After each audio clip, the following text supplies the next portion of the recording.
వేస్తాను. ఉల్లిపాయ పచ్చడి వేసి ఆ తర్వాత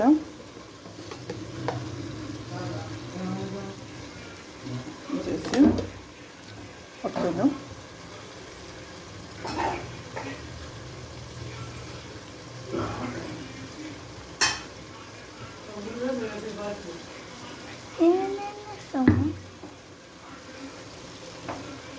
బాగా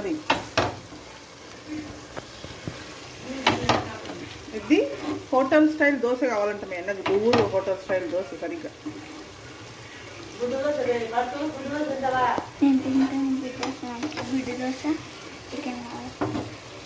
గుడ్లు లేవులే.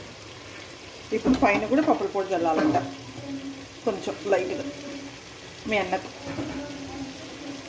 అదంతా బాగా స్ప్రెడ్ చేసినాలే ఇంకా చాలా ఎంత స్ప్రెడ్ చేయాలా, నాకు ఆకలేస్తాను తినాలి.